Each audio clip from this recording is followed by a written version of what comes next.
जय हिंद मेरे प्यारे बच्चों, कैसे हो आप सभी लोग। मैं उम्मीद करता हूँ आप सभी लोग बिल्कुल ठीक और स्वस्थ होंगे।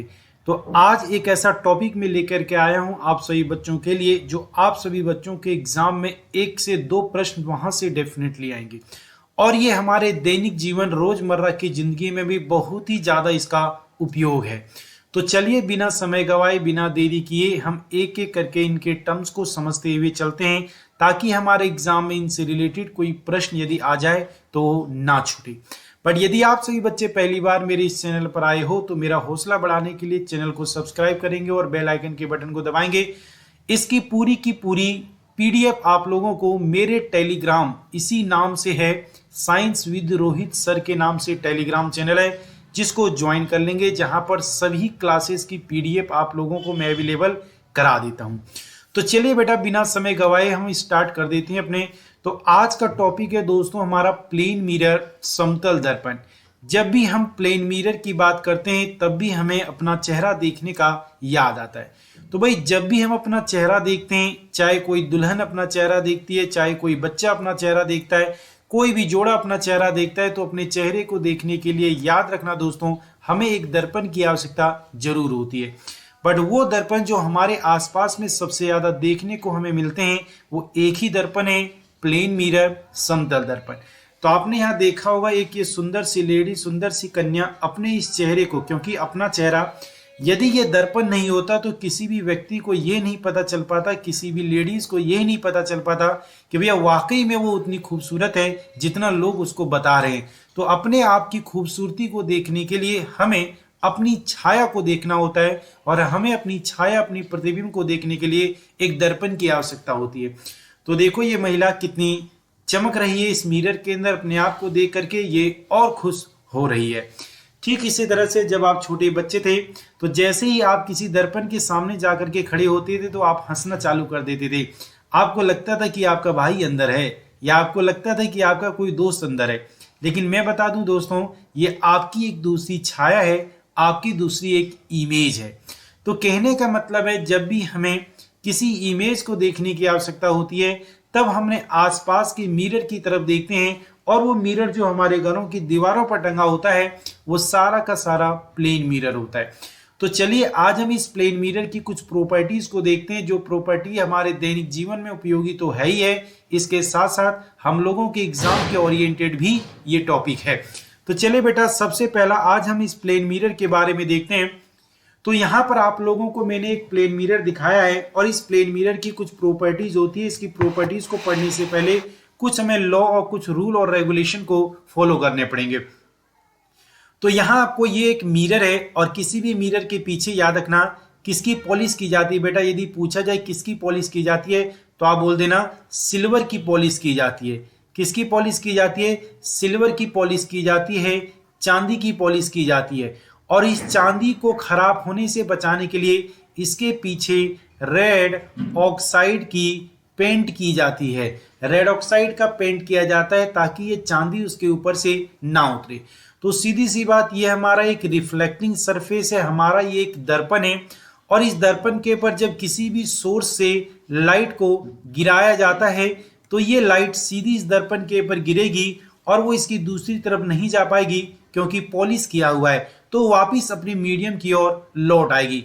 तो लाइट जब किसी भी सरफेस से टकरा के वापिस अपने मीडियम की ओर लौट आती है तो इस फिनोमिना को बोला जाता है दोस्तों रिफ्लेक्शन। इस फिनोमिना को बोलते हैं परावर्तन। रिफ्लेक्शन, इस फिनोमिना को बोला जाता है परावर्तन। तो परावर्तन का मतलब होता है किसी भी सतह से प्रकाश की किरणों का टकरा करके वापिस अपने माध्यम की ओर लौट आना। लेकिन जब ये परावर्तन होता है तो इसके कुछ नियम भी होते हैं, इसके कुछ लॉ भी होते हैं, इसके कुछ नियम भी होते हैं। सबसे पहला नियम हमारा ये कहता है कि यदि ये प्लेन मिरर है, यदि ये प्लेन मिरर है तो इस प्लेन के मिरर के ऊपर गिरने वाली लाइट, जिसे हम इंसिडेंट रे या जिसे हम आपतित किरण के नाम से जानते हैं, इंसिडेंट रे या आपतित किरण के नाम से जानते हैं, तो आने वाली लाइट इस नॉर्मल के साथ मिल करके और जाने वाली लाइट रिफ्लेक्टेड रेज, परावर्तित किरण, इस नॉर्मल के साथ मिल करके एक एंगल तैयार करती है। इस एंगल को बोला जाता है एंगल ऑफ इंसिडेंट आपतन कोण और इसको बोला जाता है एंगल ऑफ रिफ्लेक्शन यानी परावर्तन कोण। तो आपतन कोण जो होता है वो सदैव परावर्तन कोण के बराबर होता है। यदि ये दोनों बराबर ना हो तो वो याद रखना रिफ्लेक्शन नहीं होगा।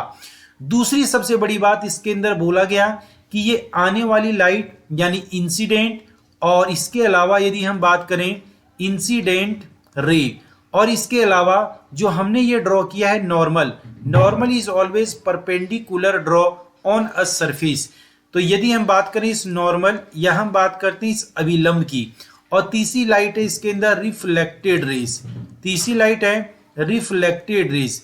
तो ये तीनों के तीनों जो लाइट है वो एक ही पॉइंट पे लाई कर रही है, सेम प्लेन पर मौजूद है, जो प्लेन यहां पर आपको दिखाई दे रहा है। तो ये है लॉ ऑफ रिफ्लेक्शन।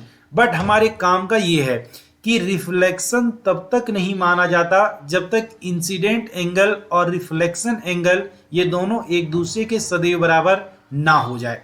तो दोस्तों ये था हमारा रिफ्लेक्शन का लॉ। बट आज हमें जो पढ़ना है वो इस प्लेन मिरर की प्रॉपर्टीज को पढ़ना है, समतल दर्पणों के गुणों के बारे में हमें अध्ययन करना है। तो चलिए हम सबसे पहले समतल दर्पण की प्रॉपर्टीज की तरफ बढ़ जाते हैं। आपको यहाँ दिखाई दे रहा होगा कुछ मिरर में इमेजेस वगैरह मैंने शो कर रखा है यहाँ पर, जिसे देख करके आपको बड़ा अच्छा लग रहा होगा।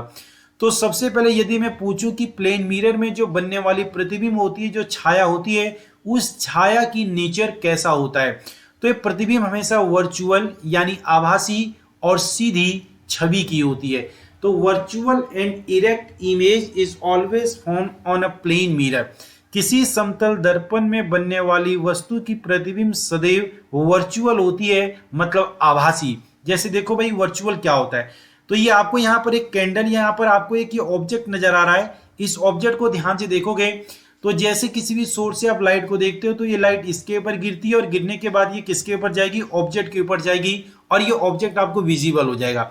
या ऑब्जेक्ट से आने वाली लाइट इस मिरर से टकराएगी और ये आपकी आंखों में जाएगी, तो ये ऑब्जेक्ट आपको विजिबल हो जाएगा।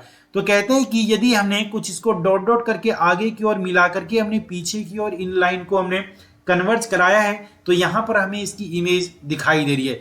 बट याद रखना किसी भी मिरर के बिहाइंड में कभी भी कोई लाइट नहीं जा सकती, इसलिए पीछे कोई इमेज यदि बन रही है तो उसे बनाई गई है, और इस इमेज को हम रियल ना बोलने के बजाय वर्चुअल या आभासी प्रतिबिंब कहते हैं।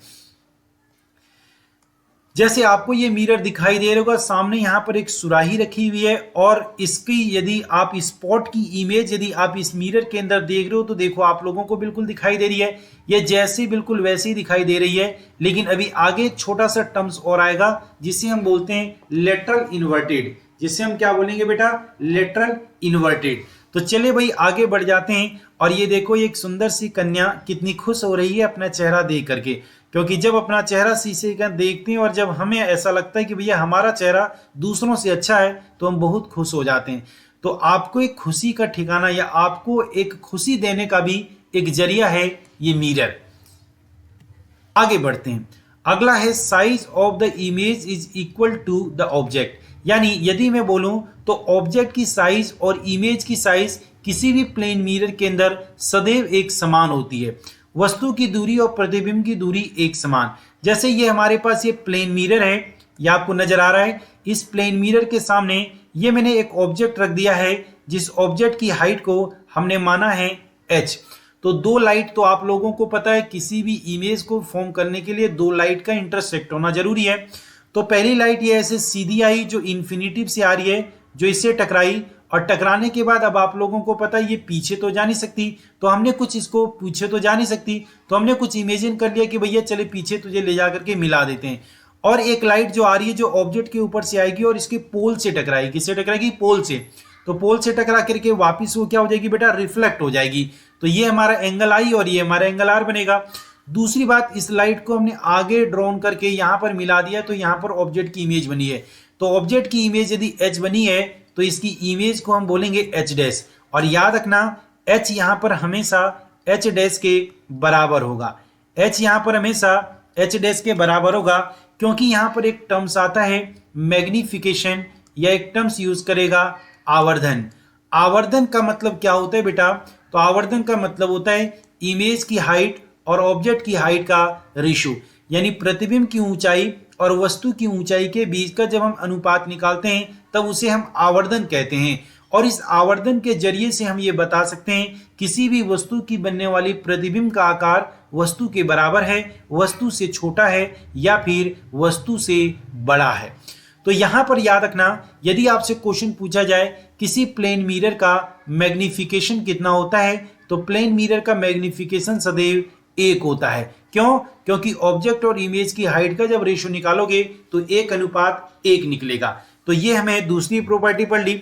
अगली तीसरी प्रॉपर्टी से आपसे क्वेश्चन वो पूछेगा कि किसी भी ऑब्जेक्ट को किसी प्लेन मिरर में अपनी पूरी इमेज देखने के लिए किसी प्लेन मिरर की लंबाई एटलीस्ट कम से कम कितनी होनी चाहिए।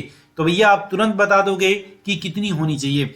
देखो बेटा, यहां पर the minimum size of the mirror is required to see full image of an observer to the half of the observer.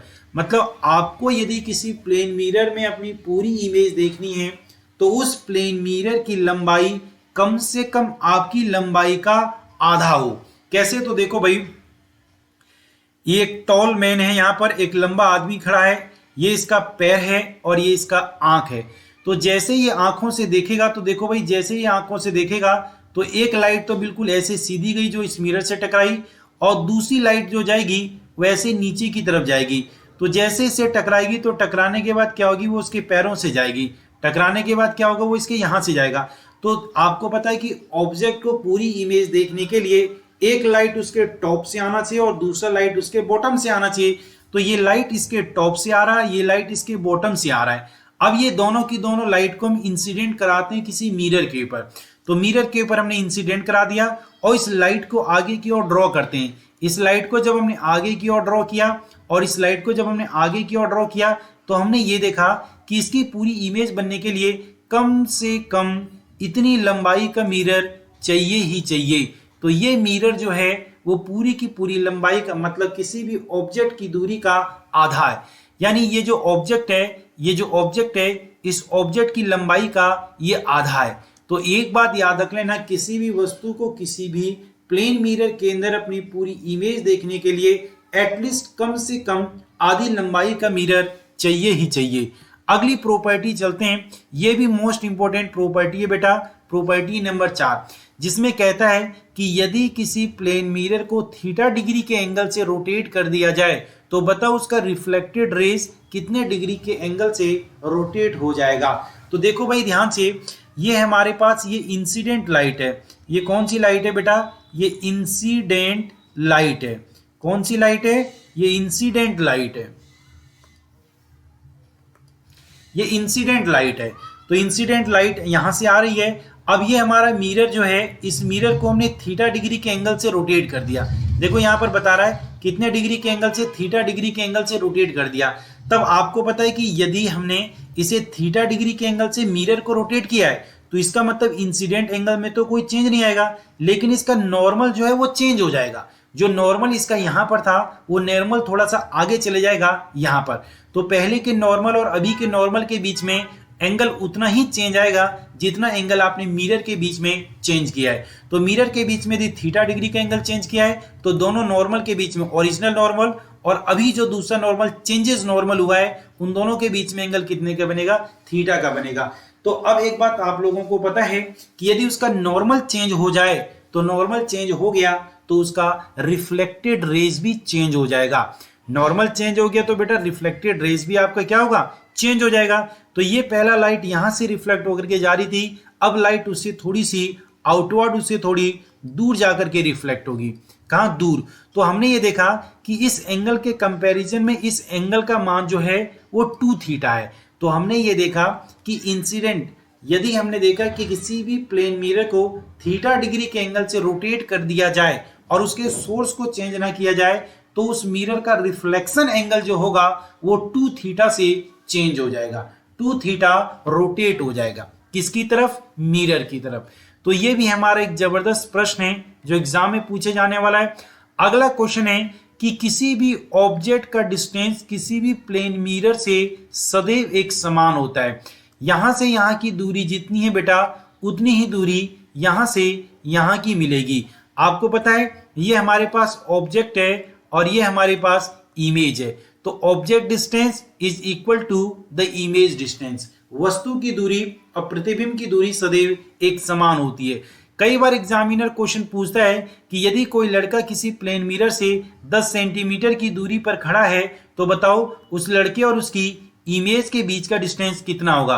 तो बेटा 10 ये है और 10 ये है, तो टोटल इनके बीच का डिस्टेंस कितना हो जाएगा 20। तो जल्दबाजी में वहां आंसर ना दें, आपको याद रख लेना है कि प्लेन मिरर की बात यदि की जाए तो ऑब्जेक्ट का डिस्टेंस और इमेज का डिस्टेंस सेम होता है, जिसके कारण से ऑब्जेक्ट और इमेज के बीच का डिस्टेंस पूछे तो आप उसका डबल आंसर दे देना।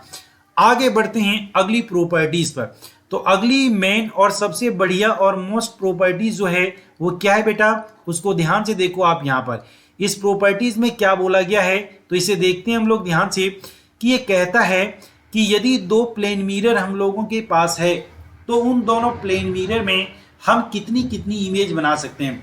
तो याद रखना दो प्लेन मिरर की सहायता से हम कितनी भी इमेज बना सकते हैं, बशर्ते ये उस प्लेन मिरर के बीच के एंगल के बारे में हम जान जाएं।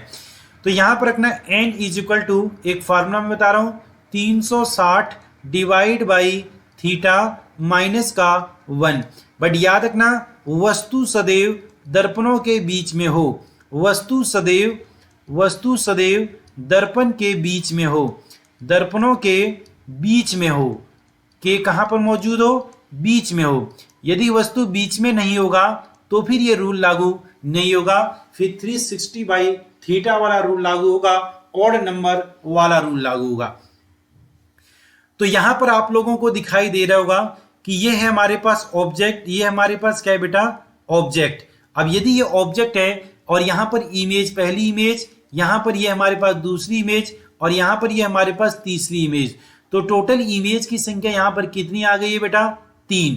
तो ये दर्पण कितने डिग्री के एंगल से एडजस्ट किए गए होंगे, तो यदि इमेज की संख्या हमारे पास कितनी है 3, तो हम सीधा निकाल देंगे n is equal to 360 divide by theta minus का 1। n हमें पता है कितना 3, माइनस का 1 इधर आके किसका हो जाएगा बेटा प्लस का, और ये हो गया 360 डिवाइड बाई थीटा। 3 और 1 कितना हो गया 4, 360 डिवाइड बाई थीटा। थीटा को ऊपर ले आओ और 360 को डिवाइड कर दो किससे 60 से, किससे डिवाइड कर दोगे 4 से, तो 4 से डिवाइड करोगे तो 4 9 जा 30। तो इसका मतलब ये प्लेन कितने डिग्री के एंगल से एडजस्ट किए गए हैं 90 डिग्री के एंगल से। अब यहीं पर देखो कितनी इमेज, ये तो ऑब्जेक्ट है, ये क्या है बेटा ऑब्जेक्ट है, ये पहली इमेज, ये दूसरी इमेज, ये तीसरी इमेज, ये चौथी इमेज, ये पांचवी इमेज और ये छठी इमेज। ठीक है, टोटल कितनी इमेज बन रही है 1 2 3। अच्छा ये तो इसी का ही है बेटा, ये इसके अंदर तो ये भी परपेंडिकुलर ही है, ये भी पैरेलल ही है। टोटल यहाँ पर इमेज कितनी दिखाई दे रही है बेटा 3 ही दिखाई दे रही है टोटल इमेज। टोटल इमेज यहाँ भी कितनी दिख रही है, ये इसी की इमेज है 1 2 3 4, सॉरी टोटल यहाँ पर देखो कितनी दिख रही है 1 2 3 4 और ये 5 है, टोटल 5 है बेटा यहाँ पर। चलिए हम इमेज की संख्या हमें पता चल गई तो हम एंगल को काउंट कर लेते हैं। किसको काउंट कर लेते हैं, एंगल को।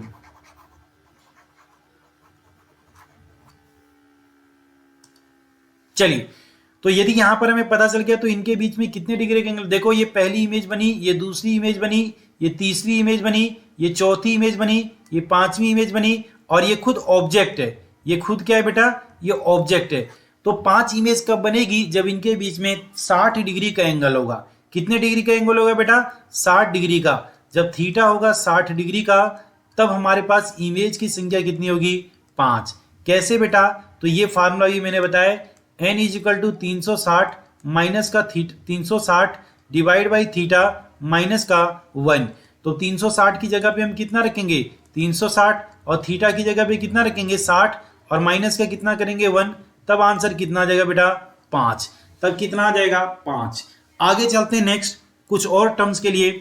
अब यहाँ पर ध्यान से देखो, आपको बताना है कि यहाँ पर कितनी इमेज बन रही है, तो इन दोनों प्लेन मिरर के बीच में कितने डिग्री का एंगल होगा।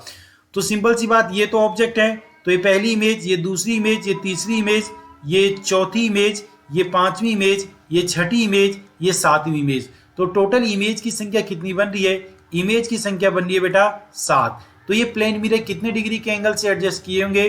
45 डिग्री के एंगल से, क्योंकि 90 डिग्री के एंगल से एडजस्ट करने पर कितनी इमेज बन रही थी बेटा? 3। तो यदि मैं बात करूं 45 डिग्री का, तो 45 को 360 से डिवाइड करोगे तो कितना आ जाएगा? 8, और 8 माइनस का 1 कितना हो जाएगा? 7। अब ध्यान से देखो, ये पहला प्लेन मिरर है और ये दूसरा प्लेन मिरर है, और दोनों प्लेन मिरर को हमने एक दूसरे के साथ पैरेलल कैसे रख दिया? पहला प्लेन मिरर, ये दूसरा प्लेन मिरर है, और इन दोनों प्लेन मिरर के बीच में हमने किसी ऑब्जेक्ट को रख दिया है। तो इस ऑब्जेक्ट की कितनी इमेज बनेगी बेटा? तो इन दोनों प्लेन मिरर के बीच में कितने डिग्री का एंगल बना? थीटा डिग्री का। और थीटा कितना है बेटा? याद रखना 0 डिग्री का। तो यहां से वही फार्मूला लगा देंगे, n is equal to 360 divide by theta minus का 1। अब एक बात मुझे बताओ आप सभी लोग, 360 को यदि आप 0 डिग्री से डिवाइड करोगे तो आंसर तो इनफाइनाइट ही आएगा ना। तो देख लो कितनी सारी इमेज बन रही है, आप काउंट नहीं कर पाओगे, इतनी इमेज बन रही है। तो यहां पर इमेज की संख्या कितनी है बेटा? इनफाइनाइट है। कितनी है? इनफाइनाइट है। ठीक है, चलिए अब आगे देखते हैं। इसके बाद अगला पॉइंट हमारा क्या है?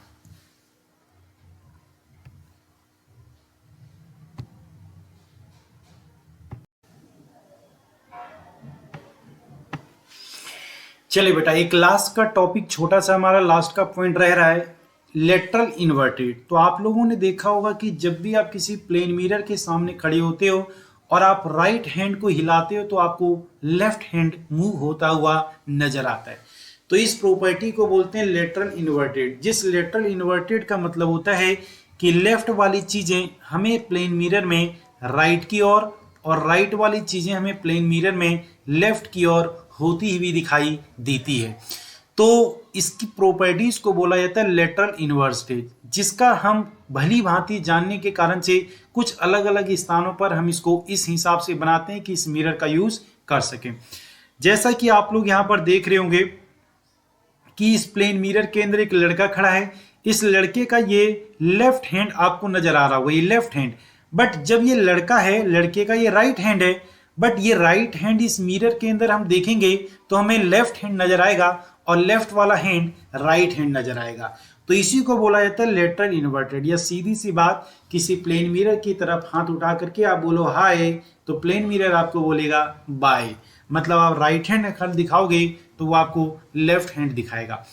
इसका एक और जगह पर यूज आपने देखा होगा कि एम्बुलेंस की जो गाड़ियों पर एम्बुलेंस वर्ड लिखा होता है, ये एम्बुलेंस वर्ड बिल्कुल सीधा नहीं लिखा होता है, ये लेटरल इन्वर्टेड लिखा होता है, मिरर इमेज के फॉर्म में लिखा होता है, जैसा कि आप सभी बच्चे देखते हो।